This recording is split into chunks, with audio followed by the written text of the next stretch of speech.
Now, this is a brewery I've heard a lot about. I've only had one or two of their beers when I was up at the Albino Rhinos earlier in January, but finally got to go down to the brewery and pick up a few of their beers. Let's get into this Blood Brothers beer. Beer, beer, beer, beer, beer, beer, beer. Hello everybody, welcome back to me, Mate Brewski, for the Brewski review. And today the beer I have for you is by the Blood Brothers Brewing Company down in Toronto, Ontario. And this is their Order of the Sun Brett Pale Ale with Coconut. Coming in at 6.5% alcohol by volume and no listed IBUs here on the bottle. On the website, nothing's listed either for the IBUs. But let's check Untapped. Anything? No IBUs, unlisted IBUs. We can see maybe we can do a guesstimation at the end or during the video. But looking at the can, Blood Brothers logo, nice hand with a drop of something, water, beer, tears, blood, who knows. Very nice looking logo, black, gold, white accents. Looks really cool. Looks quite like alchemy or like mage-ish, you know, sort of like some medieval, or not medieval, but like, you know, games, stuff like that, Skyrim, Game of Thrones, stuff like that. Looks pretty cool. So let's crack it open, see what we got. This is a big 650 ml bottle. Gold bottle cap right into my bucket.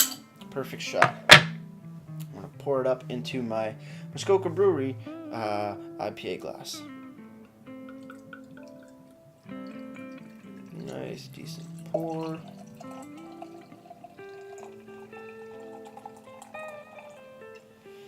Perfect. Perfect. Looking at the beer, quite hazy, to be honest. Can't really see through it at all. Not too much of a white head on that particular pour, but that's just my fault. A lot of bubbles on the side of the actual glass, though. Tons and tons of bubbles. Looks to be quite carbonated. Let's have a smell. Oh, wow. Wow, yeah, big Brett nose, big funky Brett nose with nice sweet coconut. Nice little bit of, you know, pineapple-y hops as well, but wow.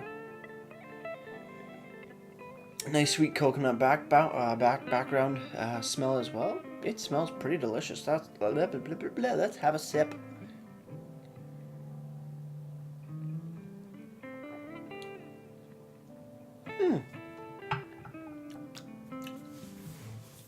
It's weird. The Brett's pretty strong, and the coconut is like a like toasted coconut, like the shavings or the flakes.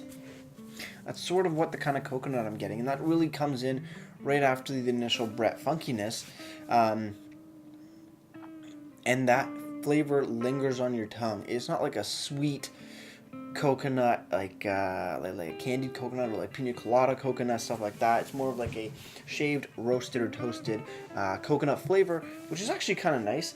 I'm not too big of a fan of that flavor of toasted coconut or coconut shavings, but in this, it's pretty interesting. I mean, the Brett really battles with it in the sense so far, but we got to keep drinking and see if that's 100% true or if that's just my first impression. So, with that said, cheers on the first sip. Or second sip. You know what I'm saying.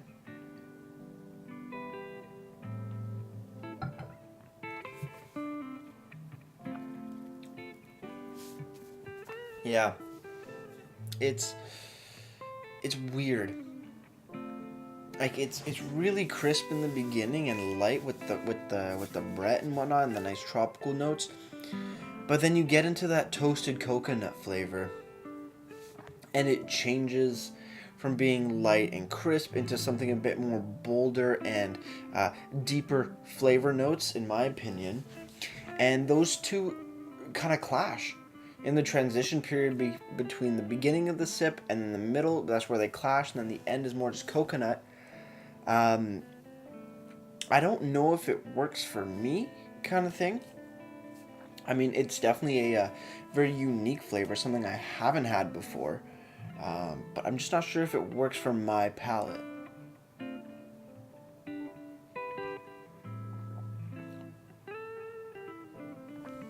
Yeah, it's definitely Definitely really weird. It's like almost sour, and awkwardly sweet at the same time in the finish. Um, I don't think Brettanomyces and coconut really work together as well as I thought it was gonna be.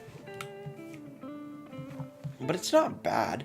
It's just not my flavor, if I was to say. But overall, like the Brett's really well done. Pale ale portion, beautiful. The coconut, it's a nice flavor. It's really good toasted coconut.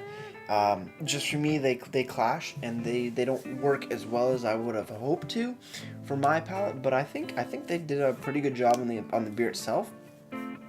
It gets hard in times like these where I'm not really enjoying the beer, but that's just because of my flavor palette and what I like versus what the style of beer is and how it was brewed. And I think style-wise, they did a pretty good job with this. It's just that my palate isn't a big fan of it, if that makes any sense. But like everybody has a different taste, different flavors, different things they like.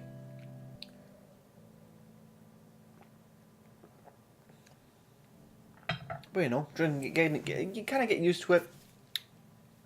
But still, there is that battle between crisp and more florally, more funky, versus the toasted semi-sweetness of the coconut, in my opinion.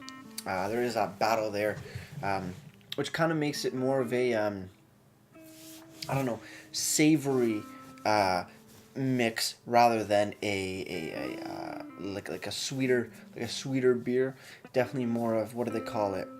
I think it's like an umami flavor, sort of. I want to say that's sort of where I'm landing on this as far as my tongue tastes go. So yeah, very interesting indeed. Definitely more of a savory beer than a sweet or yeah, I guess beer's a bit more sweet.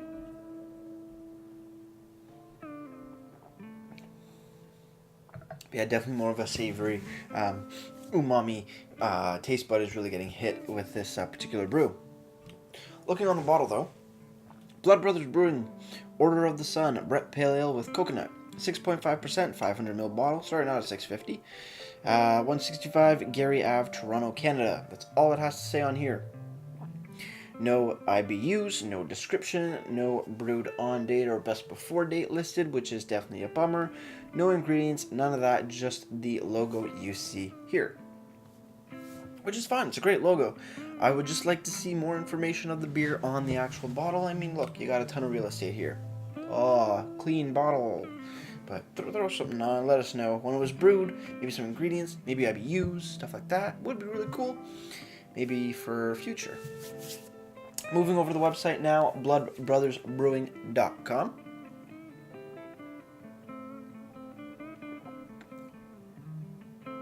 Just has such a weird taste.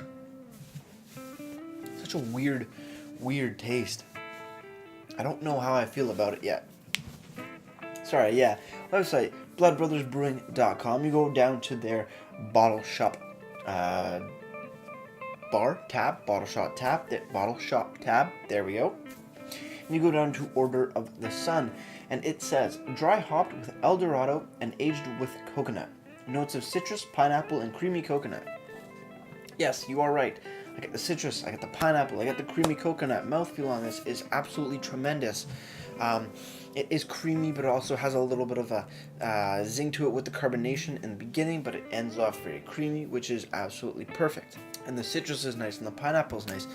But when they clash, everything just clashes in that middle when it changes, when that coconut flavor really comes in, and that's where you get sort of that umami, more savory flavor, in my opinion, or at least that's what I'm experiencing as I drink this beer. Like I've been saying countless times before throughout this review. But yeah, it's definitely something I've never had before. Kind of cool, pretty cool actually. $6 a bottle, good price. I mean, 500ml bottle, not too bad.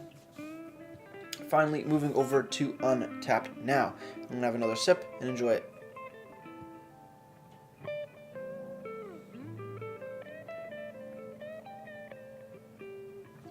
Yeah, the coconut doesn't really come in till after you swallow it, and then the coconut seems to just burst out in a big flavor bomb, which is kind of cool. Yeah, sorry, Untapped. Order of the Sun has been given a 3.51 bottle caps out of 5, and that's out of only a whopping 17 ratings. So, not too bad. Anybody have to say anything about it? Somebody says coconutty. Other people don't say anything. Somebody says some from Friday, but really all it is. Not too bad of a beer. Definitely a different sort of flavor than I'm used to. And like I've been saying, the Brett and the coconut just clash and give it more of a umami or savory flavor, which is throwing me off just a bit.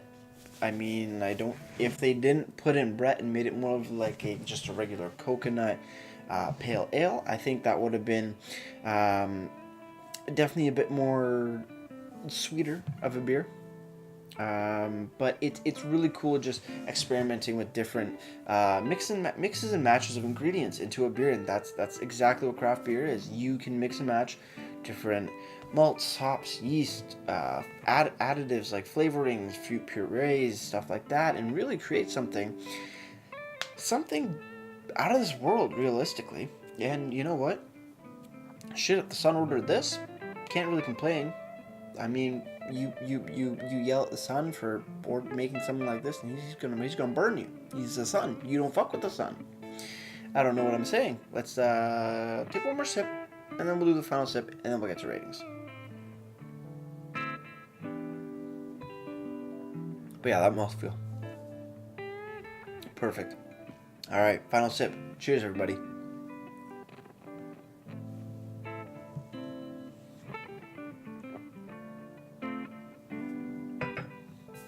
The Brett in here in the pale ale, perfect, nice and funky.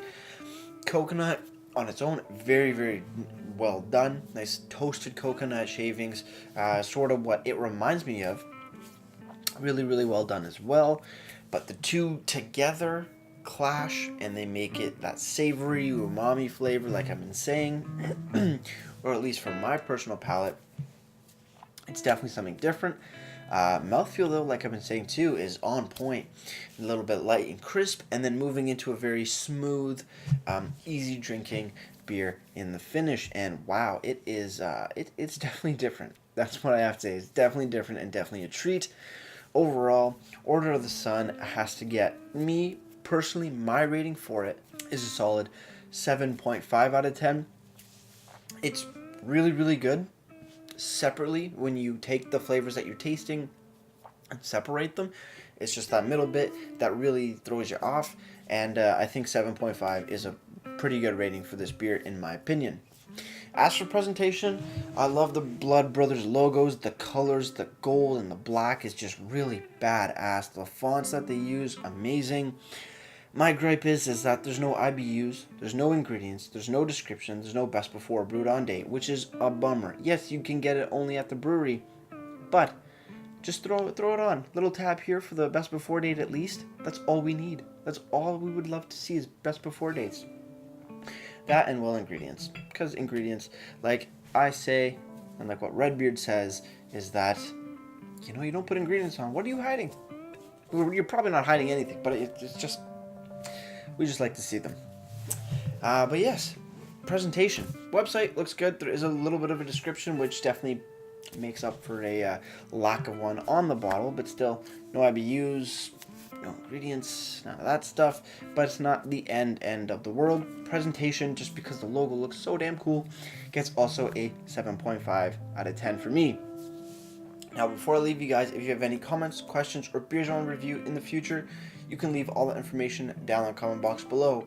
If you want to go ahead and like this video or subscribe to me, Brewski, that'd be greatly appreciated as well. With all that said, that's going to do it for me, Brewski, and like I always say, crack a beer and enjoy. Cheers.